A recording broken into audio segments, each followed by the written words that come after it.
శ్రీమాత్రే నమ. జయ గురు దత్తాత్రేయ నమ. ఈ వీడియోలో మనం మిథున రాశి వారికి మే 17 నుంచి 23 మధ్యలో వార ఫలాలు పరిశీలిద్దాం. ఈ వారం అంతా కూడా రాశి యందు ఉన్నటువంటి గురు శుక్రుల కలయిక, ఇది అతి రేరుగా ఏర్పడుతున్నటువంటి యోగం. ఎప్పుడో 12 సంవత్సరాలకు ఒకసారి ఈ రెండు గ్రహాలు మిథున రాశిలోకి రావడం జరుగుతుంది.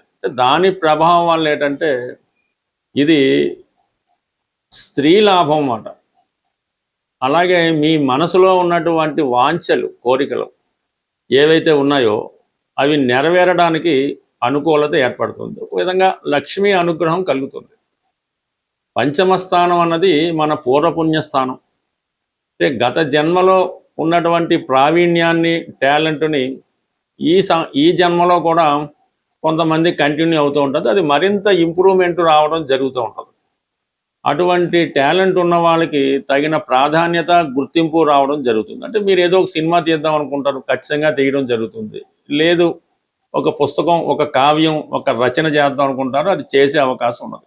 లేదు వివాహ విషయంలో కంపల్సరిగా మీరు ఎన్నో సంవత్సరాలుగా ప్రేమిస్తున్నటువంటి వారితో మీకు వివాహం జరగడం కానీ, మీరు ఆత్మీయంగా కలుసుకోవడం కానీ జరిగే అవకాశం ఉంది. ఎందుకంటే ఈ గురు శుక్రులు రెండు కూడా పవిత్రమైన గ్రహాలు కాబట్టి పంచమాధిపత్యం అన్నది శుక్రుడికి. అంటే ప్రేమ సంబంధించిన విషయాలు, మనసులో ఉన్నటువంటి భావాలు, ఆలోచనలు. గురువు సప్తమాధిపతిగా ఇది వివాహ బంధం, ఒక యూనియన్ లాంటిది, ఒక పరస్పరం కలుసుకునే చోటు లాంటిది. కాబట్టి 5, 7 రాశి యందు ఉండడం వల్ల ఈ కాంబినేషను మిథున రాశి వారికి ఏ భావంలో ఉన్నా సరే కంపల్సరీగా వారి జీవితంలో ప్రేమ వివాహం అన్నది జరుగుతుంది. ఈ ప్రేమ వివాహం తర్వాత వాళ్ళ జీవితంలో కంప్లీట్గా మార్పు రావడం జరుగుతుంది. ఇప్పుడు ఈ విధంగా ఈ మిథున రాశి వారికి ఈ ప్రేమ వివాహం కానీ, మీకు నచ్చిన వారితో కలుసుకోవడం వల్ల కానీ, వివాహం అవ్వడం వల్ల కానీ కంప్లీట్గా మీ లైఫ్ టర్నింగ్ అవుతుంది. జీవితంలో ఇంతకన్నా సాధించవలసింది లేదు అన్న విధంగా మీ జీవితంలో టర్నింగ్ అన్నది రాబోతుంది. ఇక అది సంతానం విషయంలో కావచ్చు, సంతానం యొక్క అభివృద్ధి అవ్వచ్చు, లేదంటే మీకు సంతానం కలుగుతుందన్న శుభవార్త కూడా ఈ సమయంలో మీరు వినే అవకాశం ఉంటుంది. ఇక దాని తర్వాత ఏంటంటే లాభస్థానంలో కుజుడు. ఇది షష్ఠ లాభాధిపతిగా చాలా కాలంగా మీరు దేనికోసం అయితే, ఎవరి స్నేహం కోసం అయితే ప్రయత్నం చేస్తున్నారో ఆ స్నేహం లభించే అవకాశం ఉంది. అలాగే ధన సహకారం, ఏదైనా ఒక పెద్ద పరిశ్రమ స్థాపించాలనో, ఒక ఇండస్ట్రీ పెట్టాలనో, ఒక ప్రాజెక్టు కొరకు మీరు చేస్తున్నటువంటి రుణ ప్రయత్నం 100% ఫలించే అవకాశం ఉంది. అది ప్రభుత్వ రంగ సంస్థల ద్వారా కానీ, అలాగే ఏదన్నా భూమి, స్థిరాస్తి వాటి ద్వారా అయినా మీకు లాభం కలిగే అవకాశం అయితే ఉంది. కంప్లీట్గా మీ అన్నదమ్ములు మీకు సహకరించే అవకాశం ఉన్నది. ఇక ప్రధానంగా 12వ స్థానంలో ఏర్పడినటువంటి ఈ బుధాదిత్య యోగం, ఇది విద్యార్థులకి దూర ప్రాంతంలో కానీ, విదేశంలో కానీ ఉన్నత విద్య చేయాలనుకున్న వారికి ఇది కంపల్సరిగా మీకు రాణించే అవకాశం ఉంది.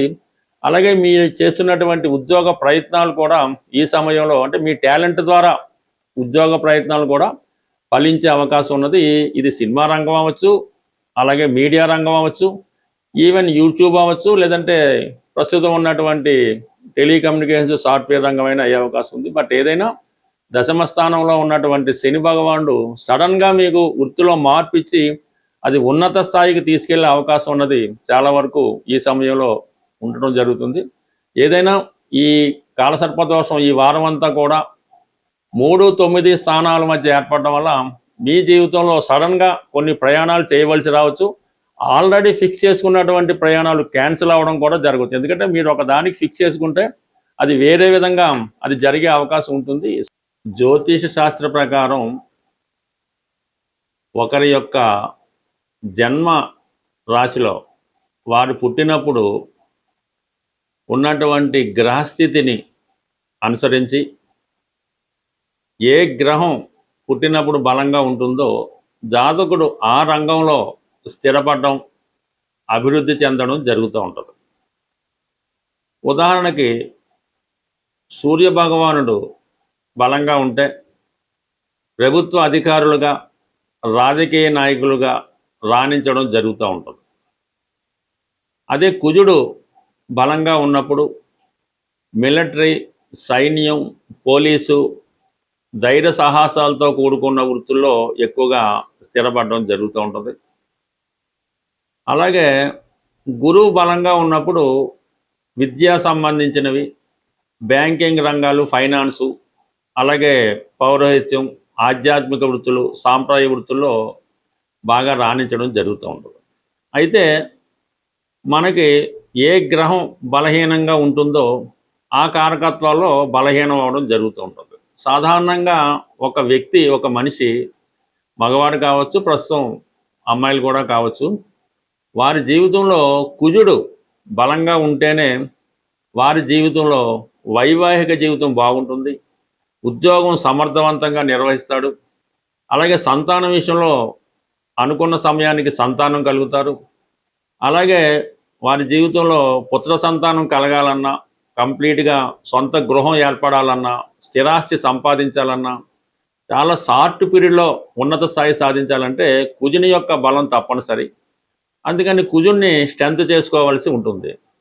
అది ఎప్పుడు ఏదైనా ఒక గ్రహం ఈ గోచార రీత్యా స్వక్షేత్రంలోకి ఉచ్చులోకి వచ్చినప్పుడు ఆ గ్రహాన్ని ఆరాధించడము, ఆ గ్రహానికి సంబంధించినటువంటి దేవతని ఆరాధిస్తే ఆ గ్రహం మనకి తొందరగా ఫలితాన్ని ఇవ్వడం జరుగుతూ ఉంటుంది. ఇప్పుడు ఈ కుజుడు ఈ జూన్ నెల 20వ తారీఖు వరకు స్వక్షేత్రంలో ఉచ్చలో, అంటే మూల త్రికోణంలో ఉంటాడు. అంటే ఉచ్చలో ఉండడు, మూల త్రికోణంలో ఉండడం వలన కుజుడు బలవంతుడై ఉంటాడు.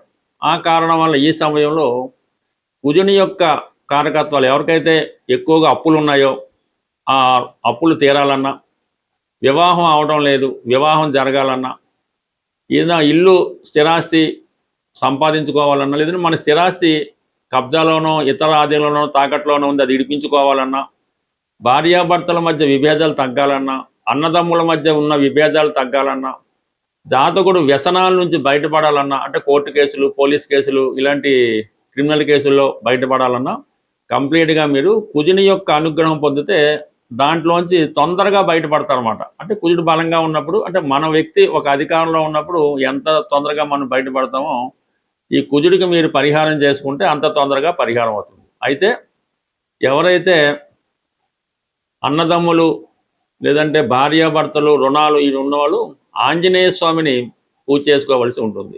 ఒక 40 రోజులు టైం తీసుకోండి. ప్రతిరోజు హనుమాన్ టెంపుల్కి వెళ్ళండి.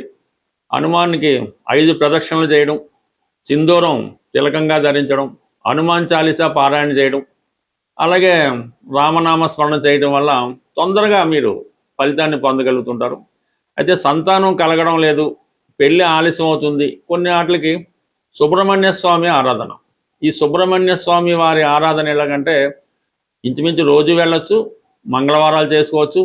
స్వామికి బెల్లం పానకం, తేనె, చెరకు రసం వీటితో అభిషేకం చేయడం వల్ల తొందరగా స్వామి యొక్క అనుగ్రహం రావడం జరుగుతుంది. అంటే ఈ సుబ్రహ్మణ్య స్వామి తను ప్రేమించిన అమ్మాయి కోసం ఈ సర్పంగా మారడం, అది స్టోరీ అది ఉంటుంది. అందుకనే సర్పాన్ని, సుబ్రహ్మణ్య స్వామిని సర్పం రూపంలో ఆరాధించడం కూడా పెద్దలు చెప్తూ ఉంటారు. కాబట్టి ఈ సుబ్రహ్మణ్య స్వామిని ఆరాధించాలంటే మీరు జంట పావులను ఆరాధించవచ్చు, నిజంగా స్వయంభూగా వేసినటువంటి పాము పొట్టలను కూడా పూజ చేసుకోవడం ద్వారా మీకు ఈ పరిహారం అవుతుంది. మీకు హైదరాబాద్లో ఆంజనేయ స్వామి టెంపుల్స్లో కన్మన్ ఘాట్ హనుమాన్ టెంపుల్ అన్నది చాలా పవర్ఫుల్.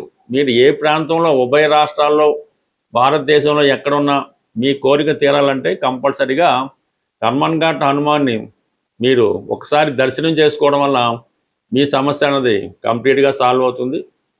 అలాగే సుబ్రహ్మణ్య స్వామి దేవాలయాల్లో స్కందగిరి, సికింద్రాబాద్లో ఉన్నటువంటి స్కందగిరి సుబ్రహ్మణ్య స్వామి టెంపుల్లో మీరు స్వామిని దర్శించుకోవడం వల్ల మీరు ఎక్కడ విదేశంలో ఉన్నా సరే, కేవలం ఆన్లైన్లో అయినా సరే ఆ స్వామిని మీరు ఆన్లైన్లో అభిషేకం కానీ అర్చన కానీ చేయించుకుంటే 100కి 100 పాళ్ళు సంతానపరంగా ఉన్నటువంటి మీకున్నటువంటి సమస్యలు సాల్వ్ అవడం జరుగుతుంది. స్వస్తి.